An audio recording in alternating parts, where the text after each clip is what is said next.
Homeschooling is often a movable feast of learning with co-ops, field trips, and cultural experiences woven into the fabric of family life. But the family van can also be a place where learning happens in ways both natural and innovative.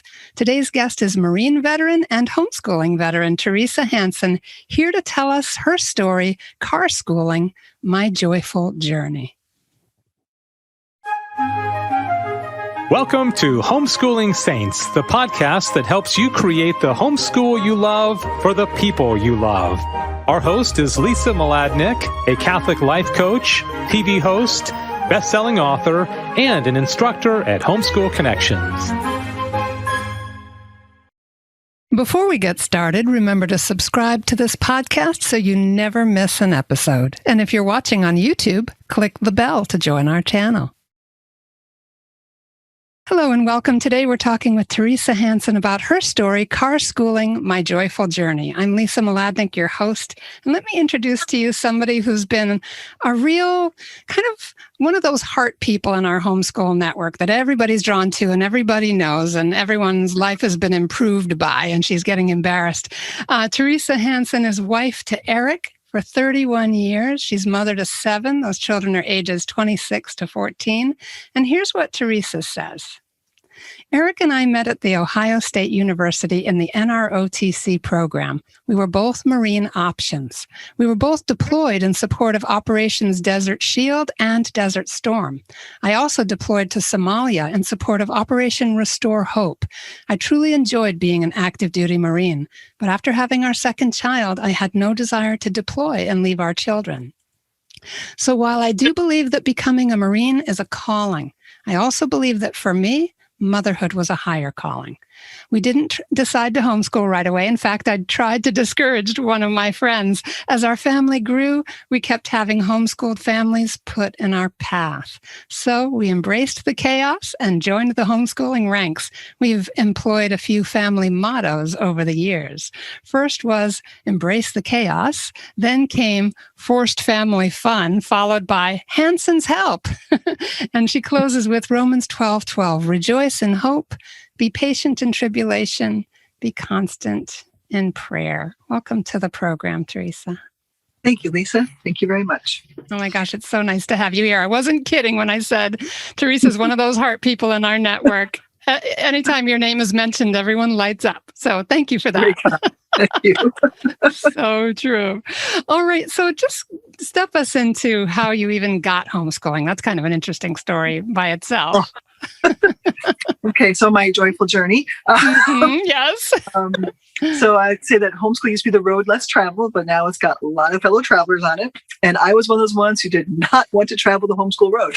I was in the Marine Corps still, and one of my girlfriends was just getting out of the Marine Corps. She was like, I'm going to homeschool my kids. I said, you are mean.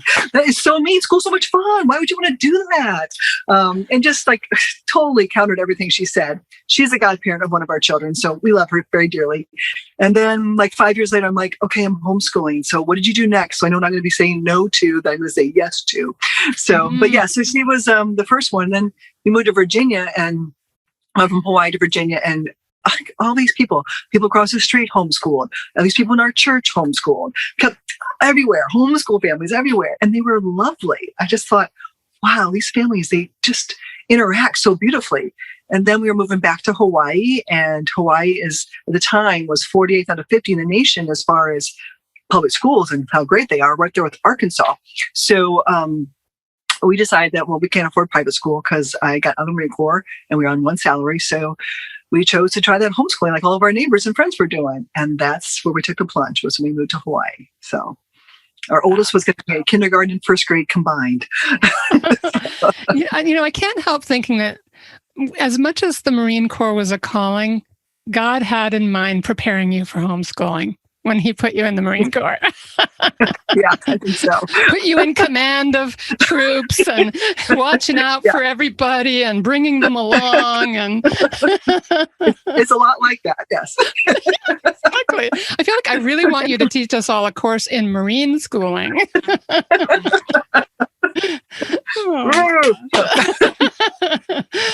Anyway, so that's really neat. I've heard this so many times by some of my favorite homeschoolers, some of the most inspiring homeschoolers, that at first they were like, you've got to be crazy. I would never do that to my kids. It's just so funny how often that happens. Yeah. And 20 years later, we're still doing it to them. Yeah, exactly. Oh my gosh. So you kind of stepped us into this idea of being on the road and this journey. Say a little bit more about what that means to you as far as being on this journey with everyone who's doing it and so forth. When we first started, there weren't a lot of us, and it has grown greatly. But like I would say, on the road, especially right now, there's potholes, but there's speed bumps on the road. There's potholes on the road. There's roadblocks on the road. I was a roadblock on the road. And there's detours on the road. Sometimes to make changes, like some of our kids went to high school, some didn't, some, made different choices. So all those things are parts of your travel, and you have to, how are you going to adjust when you come upon one of those? Are you going to slow down for the speed bump? Are you going to make the detour? Are you going to, go around the pothole? Are you going to go through the pothole? And sometimes it's painful when you go through potholes, and sometimes it's painful to go around them. So just, all those things are part of our journey. And as a family of 7, well, actually family of 9, we're in the car a lot. My kids are very active in sports, in music, you name it, we tried it, different classes. So, when you have a lot of little kids and you have no family around, you're driving. I didn't have grandma come over and watch the little kids. Everyone was in the car with me. They were always there until someone was old enough to stay home and babysit. So, because my husband was in the Marine Corps still, and he was rarely home, just traveled a lot for his work. So we were in the car a lot. And so we did a lot of school in the car. So that's how we started our journey of car schooling. I can hear shrieks of terror out there in the world of listeners going, wait a minute, he was away and you were homeschooling all by yourself and you had all those kids in the car? That doesn't sound like fun. But you guys managed. It was joyful. Yes, indeed. Joyful. I would say that's definitely a word that describes the Hansens. Tell us about that. Well, just like when they were older or younger, when the oldest ones were younger, they were like 8, 6, 4, 2, and new. So we were doing a play in Hawaii. We're still in Hawaii at this point, and we're doing Shakespeare plays. So we were driving in Hawaii. Everything is like within an hour's drive. We were driving, of course, to the farthest point, an hour, to get to where the play was going to be. And so we had these rehearsals, going on. So we would just drive there. And on the way there, we'd be practicing different songs. We learned all these geography songs on the way to play practice. And then we started doing dinner theater at home. So kids would memorize some poems in the car, and then they would dress up and perform for us at night. Like they did Abraham Lincoln. Hannah and Hank both did that one. They both got their top hat and tails on, and they did, 7 years ago, because they had it memorized, because we just listened to it over and over in the car. So those are how we started doing things in the car. And I was just amazed at how many things they did learn just from hearing it over and over again and singing along and whatever. And people think, well, Shakespeare, they're little. Then we went to a family reunion, and one of the, piñata, and it was a donkey's head. And as soon as it was over, my son, who was only probably 8 at the time, went and put it on his head. He goes, I'm Bottom. And he starts doing the things from Midsummer's Night's Dream. And my uncle's like, I wanted to say that, but I thought no one would get it. And here your 8-year-old's doing it. So, I mean, truly, we learned so much being in the car. So be amazed what they do learn. Yeah, it really is amazing. And I know that there are some wonderful resources out there too for things that they can listen to in the car, like those great, like epic poems and famous speeches by Lincoln and other greats, and learning, the states or the presidents or the continents by heart in different fun ways with music and all that. How did you start to incorporate that? I mean, it started off with you all in the car together. Where did you get the idea to be doing all this work in the car while you were in transit? Well, just I always liked, I'm big on doing nursery rhymes with the kids. I always thought no matter how old the oldest was, the youngest one deserves to have the nursery rhymes too. So the older kids were always patient, and we always listened to nursery rhymes with the little kids. We had a CD player and a tape player in the van. So we have a 15-passenger van. Should put that out there. We have a very big van. So lots of space. And no one had headphones, and we had no video in the van either. So I always start with nursery rhymes, and then there must have come an ad with it or something. And there was this geography, Sing Yourself Smart. So we started doing that. And actually, all of us, I loved it because I thought I could really learn some geography here too. So it was a lot of fun for all of us. And the kids memorized it so quickly. And that was just a lot of fun. And then we started doing state cards. So at home, I had these little state cards and we'd flash them. And it was just the picture of the state would be in red, and all the stuff around it would be in like green or blue. And they would tell you the names of stuff around it. You know what the blank was in the middle. And I started giving them a nickel for everyone they got right. And wouldn't you know what, the third kid was the fastest because he wanted money. He was inspired by money, so motivated by money. So we started doing that. So they would do races. And then eventually, somebody had to close their eyes for 5 seconds so somebody else got a chance to answer. But all the kids have been involved with that. And I tell you, that's the way they learned how their states, what they lived like, where they were, just by doing that, all from singing the song first. Then we go to the cards later. So that was pretty cool. So Sing Yourself Smart was great. And then from there, one of our friends said, oh, we've been using Ness Family. They have a 36 living principles in American history. I'm like, oh, okay.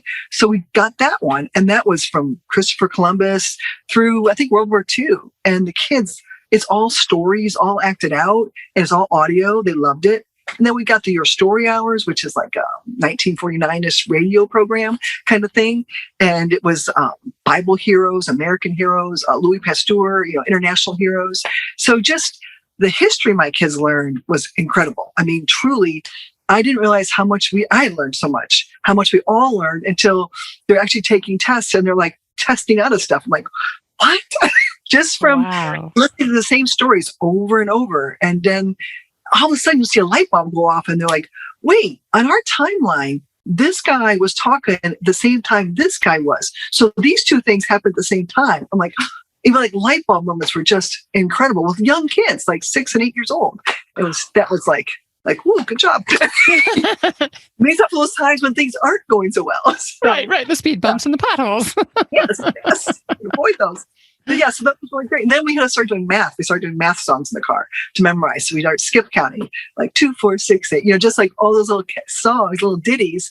And I mean, it's so funny to watch your kids go to, they just start singing their little song to do their math. It all worked out though. It all works out. Yeah, and when we engage them in that way too, where they're using music and memory, and in their heads, the more visual ones are also making pictures as they memorize and sing along. And so the brain is firing on a lot more cylinders, and they're together. There's that communal aspect of just fun and family bonding. And I feel like the way God has woven us together, he has to be very pleased and bless that kind of learning. And we've just seen children love it. They have so much fun. I have to say, though, there are moments when you have 7 kids of different ages in the car where the oldest ones really do not want to hear the timeline song one more time. And the thing is, they were done with the timeline song. It wasn't their study work. It was the younger kids' study work. So here was the deal. Everyone sings, and as soon as everyone sings, I will be done. But the oldest ones will do it just to finish. Or they'll badger the little kids to get them to do it so they don't have to listen to it anymore. Because remember, we didn't have any earphones, anything like that. It's everyone who listens to the same stuff. So we did take turns, choosing who to do what or doing stories, whatever. But oh my goodness, if the little kids weren't participating, the oldest kids made sure their life was miserable until they participated. So in the Marine Corps, exactly. This is that the beans will continue until the morale improves. That was like a Marine Corps saying. So badger will continue until you do the work. I was just going to say, that sounds like a kind of a team building technique where you all have to work together to get the next step. And I was just thinking, that sounds like something that works well in the military. Well, I come from a military family myself, Navy, but it's really interesting to hear how those same dynamics work so well. That really what works well in the military probably just emerged out of smart leaders who took it from their own family dynamics, I'm going to guess. Because then we'd have like a treat, they like listening to stories. We did lots of books on tape or, like audio stories. And that was great. That was the treat. I mean, they loved listening to books on tape. And then I could stop and say, do you know what that word means? And that was vocab right there. We didn't have to have a formal lesson. I said, do you know what that word means? And they were like, and so we talked about that word and then we continue. So it was great because and then you hear wait, I thought they were talking about this. And then somebody else would jump in. No. So now we're having a serious book discussion while driving and they have no idea it's school. They have no idea. And it's so much fun when they're all participating. It really is a joy. So yeah. And it's really neat too to me because I read the Chronicles of Narnia to my daughter when she was 4 the first time, and then again when she was 7. And by the time she was 11, it was like every few years she was picking them up and reading, and then reading them over and over again. And you could see, as we all do with everything, from the liturgical year to a great book that we read again and again, every time you step in, you get something more out of it. And as the children are all singing those songs together or listening to that book with you and discussing vocabulary, they're receiving it at their developmental level, but they're making memories and connections that are just incredible. And hopefully those memories draw them back to those classic books and the things that you read for fun. Absolutely. I should just say, we, as a family, we've driven cross country several times with the military. I guess how old is 14. So she was 5. So 9 years ago, we did our last cross country trip. Hannah was graduating from high school. She was 17. And we were like, you know what? The little girls have never done a cross country trip. And we had just studied American history. We have just done a whole thing on American history. And we just memorized all the 50 states and capitals. The little girls had just done this too. So everyone had done that. So we did this cross-country trip. We went from sea to shining sea. We visited lots of family and friends on the way. And we went, we lived in New Jersey at the time. So New Jersey. We drove, we live in here, live in New York. So we drove from New York to California and then back, a little bit different way on the way back. And the things the kids remembered and the things from their studies, like, oh, that's the Ozark Mountains. That's, Black Hills Gold. And just amazing things were happening. And just like all their interactions with each other. And it was just amazing how much they had learned and what a joy it was for us. At the time, though, Hyacinth had a cast from hip to ankle because she had broken her tibia, right? And of course, so we're camping most of our trip because we are a family of 9 and we don't afford hotels very often. So we're camping most of the trip, and she's in the sleep bag with me in the summer, very, very comfortable having that big giant cast in the sleep bag with me. But so we were at one of the hot springs in Arizona. We just found it, one of those things. Someone said, hey, you should try this out. So we did. And we're in hot springs, and Hyacinth, I'm holding her leg up in the air because it's a big giant cast, and she's on her back, and she goes, oh, she's 5. This is so luxurious. This is the best. And the guy that's walking by, he's one of the people who works there, goes, did she just say luxurious? But like the vocab, because you're saying like different ages, her vocabulary was incredible, which is amazing because, and she wouldn't mind me sharing, but Hyacinth had a really hard time learning to read. She was between 8 and 10 before she was even a competent reader.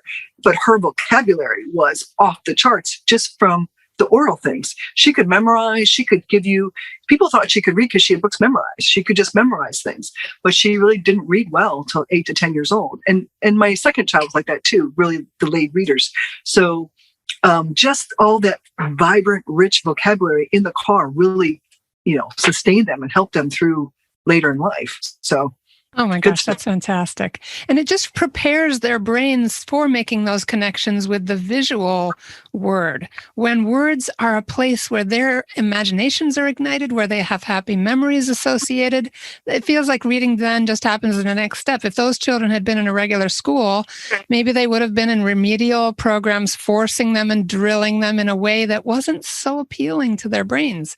But because they were allowed to develop naturally in the context of the family, they accelerated in ways that then supported them in language acquisition through the visual, which is really interesting. I just want to add that Hank, who was a very delayed reader, graduated cum laude in engineering. So it works. Hello. Yeah, sometimes the institutional guidelines or timelines for our children really go against the grain of how God has made each child and has kind of given us the opportunity to know them as individuals. I must say, with 7 kids, you'd think there'd be 2 that were alike, but no. There are 7 different slates. I mean, there's some similarities. They look the same, but very different learning styles for each of them. So some are very competitive, some were not. Right. Yeah, it's so good. It's so good to hear this because it's affirming. We're told that we're uniquely and wonderfully made by God and by Scripture, through Scripture, the Catechism, everything. We're told this all the time. But as homeschoolers, we really get a chance to observe it and to pour into it and to watch them blossom. You've mentioned too, because you got a whole bunch of teens and young adults now in your family, that sometimes that being on the road together results in good conversation. Oh, yes. So it started out mostly with my oldest. We were in the cheer and football program when we lived in New Jersey. And so 4 of the 5 kids, then 5 of the 5 kids, and then 5 of the 6 of the 7 kids. It kept working out. Every year another kid would be involved. But Hannah had practices late at night, and at that time Eric may be home. If he was home, I would just drive with the baby, where the baby was, and Hannah, and because the baby would fall asleep, and Hannah would just talk to me. I mean, my 13-year-old told me things that I would never have told my mom, or asked me questions. And I have to say, she's 26 now, and we still talk on her road trips. So when she's driving to and from work, she's calling me. She's calling me and saying, "Hey, Mom, I'm going to make this tonight for dinner." Or, "I was thinking about doing this." Or she'll call her dad. So our conversations with her are when she's driving. It just cracks us up. So she'll take turn calling Eric or I, who's going to call, or her siblings. But we get a call. I get a call like 2 times a week. He probably gets it 2 times a week. And then the sisters get a call. But it's just always during her drive time. It's like the best use of your time. I know she listens to a book on tape on the way to work in the morning. On the way home from work, she gives us a call. So it's just kind of like, it's a beautiful thing. It still works for her. And then Hank, he still listens to books on tape too. He listens to audio all the time. Not on tape anymore. I'm sorry. It's on his phone. It's okay. I understand. Yeah. But then just like the same thing, the conversations that we have alone in the car are still beautiful. I still have 2 kids I drive separately with to different practices, and that's the time. That's the time when they're, I'm not on my phone. I'm not doing anything else. They have my full attention besides watching the road, but they have me. And I love that. I love it when they put their own phone down and they talk to me. So I love that. Beautiful. It's funny. I read somewhere when my daughter was a teenager that if you're doing something together side by side, like chopping vegetables before dinner or raking leaves or whatever, your teenagers are more likely to open up to you rather than that face-to-face, I'm staring at you, talk to me experience. And it seems to me that while you're driving and you're watching the road and you're a little occupied, it gives them that extra space as they're starting to kind of claim their own identities as teens and young adults to kind of be in their own thoughts a little bit. And yet that car space has been established as a place of connection. So it just seems like the groundwork has been laid for that to be a place of disclosure and intimacy. It is. Now, there was one bad side of that. I always call it, I had my captured audience then too. So like if all the kids are in the car and they've all done something to upset mommy that morning, that was my lecture time.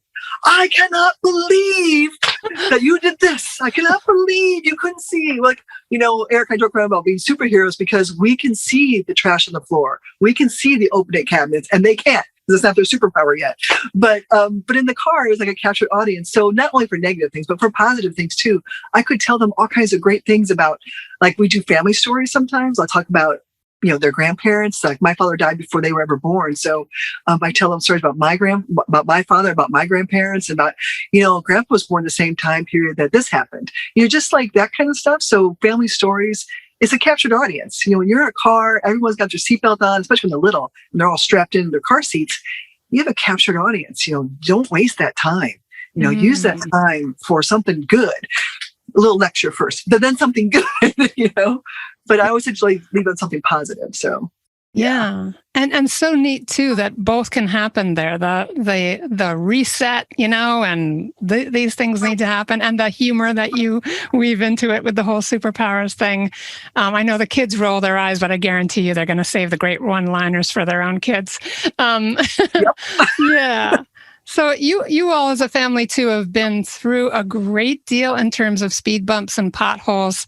As we kind of close out, step us into how is this connectedness on the journey together, both literally and figuratively, how does that weave together a safe place to handle the potholes and the detours?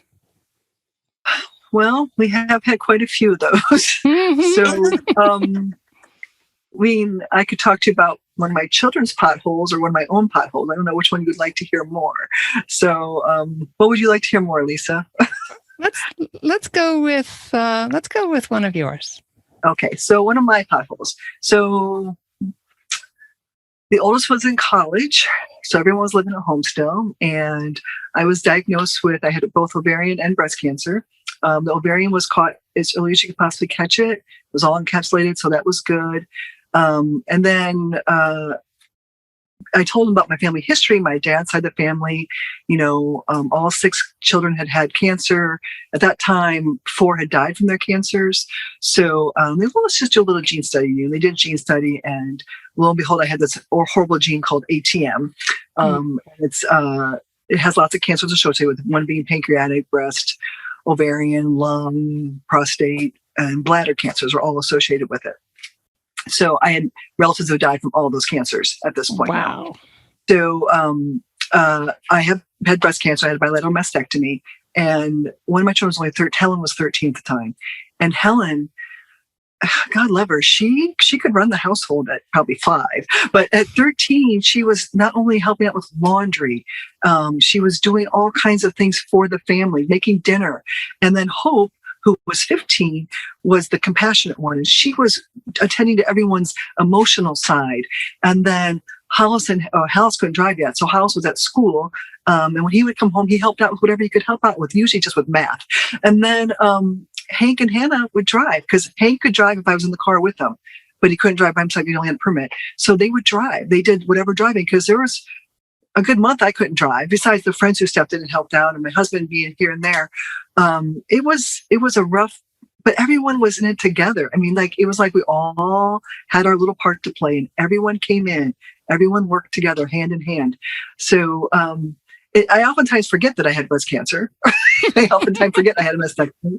I just oh wait, yeah, I had that. So, but it's just because we joke about it here. We make jokes about different things that, I have different powers now that I had before, different flexing I can do that I couldn't do before.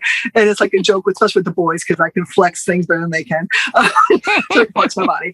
But it's just very funny how we make jokes about it all, and how everyone had their part to play. And everyone stepped up, really stepped up into big roles. Just like we did in the car, everyone had their part to play. Or when we do a play, everyone has a part to play. And they just all keep coming together, no matter what life throws at us. So, and they see your joy. Yeah, they were ready for it. You have been preparing them all along without knowing what was ahead on the road. You were teaching them so much, leading them into beautiful books and ideas and history that shows even our nation or in our world have potholes and detours, and that people do survive and build on those things, and that beautiful family humor that you all share, that camaraderie. Forced family fun. Yes, forced family fun. I love that. That is another topic. We have to do a whole topic just on that, because it's so great. Because so much comes out of that, and so much character building when the family is forced to have fun together. I love it. It's hilarious. We're a little too respectful sometimes of our children's wishes. Sometimes we have to force them to do things that are good for them and good for the family. We got to have you back for that. That's going to be so much fun. Teresa, you've given me permission to hand out your email address. I'm sure there are people who are going to want to talk with you. Thank you for your vulnerability and sharing, a really tough struggle that you went through, but also all the beautiful, joyful, creative stuff that you've done.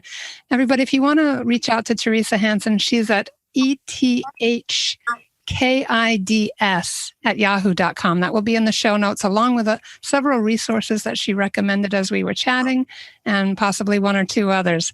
Again, she's at ethkids@yahoo.com. Teresa, can't thank you enough. Thank you for a great conversation.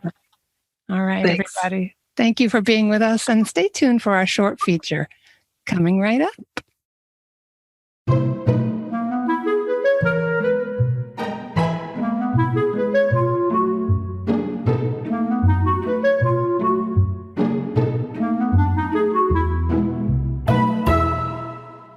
Hi, everyone. This is Chantal Howard with From Ideal to Real, making lofty and holy pipe dreams seem more accessible and attainable for Catholic moms, especially you homeschooling mamas everywhere. Oh, boy. Are you one of those moms for whom homeschooling just doesn't come naturally? Do you feel like it's just a perpetual slog and that you must be messing up your kids indefinitely? Are you the mom who feels like you're always behind, never on schedule, always playing referee to your squabbling kids? Maybe you're just constantly wondering if you can even call call what you're doing school at all. Maybe your toddlers just shriek through every lesson. Maybe your house is a wreck. Maybe you have no time for the basic things like meal prep or laundry folding or self-care. Maybe you often take out your anger and irritability on your kids and then shrivel up the next moment in such intense guilt that nothing gets done. Maybe you're battling so many of the other complexities of our times, enduring a health crisis, or feel like you just don't have a clue how to keep your kids on point. Maybe, just maybe, your kids are telling you that they hate school and you're wavering. You're contemplating throwing in the towel and just giving up. Maybe you think some people just have the homeschool vibe and others don't. Maybe you wish you had the Insta page of glorious, free, and creative homeschooling projects that you see paraded across your feed. Maybe you're just convinced that you're the anomaly and everyone else is just living it up with bright kids, eager readers, math all-stars, and spelling bee extraordinaires. If this even remotely resembles the frustration and anxiety you're feeling, then know that you are not alone. Join the club. I, in part, am this mom. So are so many countless others who are wondering if there's any way to salvage the school year at this point. So, to the burnt out me, and to all of you out there that just feel like maybe homeschooling isn't your thing, I cry out to you, even if I'm faking it till I'm making it, friends. You are not a failure. You are a school of life master mentor who can navigate the waves of life and are teaching unspeakable wisdom and courage to your children simply by not giving up. The truth is that to survive is often what it means to thrive. Because when our feeble efforts meet the power of God, our weakness is made into strength through God's mighty goodness. I want to end now with just a small reflection that echoes in my heart when I feel homeschool weariness creeping back in. There is no failure that God cannot reverse. No humiliation he cannot exchange for blessing. No anger he cannot dissolve. No routine he cannot transfigure. All is swallowed up in glory. He has nothing but gifts to offer. It remains only for us to find how even the cross can be borne as a gift. If homeschool is your cross right now, my friend, keep striving forward. If I can be your Simon of Cyrene right now, please reach out to me personally and let's connect. After all, if homeschooling still feels like Holy Week, just remember to hold on. Your Easter tide is coming. Summer is nearly here. Oh, my friends, let's hang in there together. I'm Chantal Howard. You can find me at chantal-howard.com and aromarosary.com. And that's our show for today. Our program is sponsored by homeschoolconnections.com. Be sure to subscribe to Homeschooling Saints and leave us an honest review. God bless you, and thank you for joining us.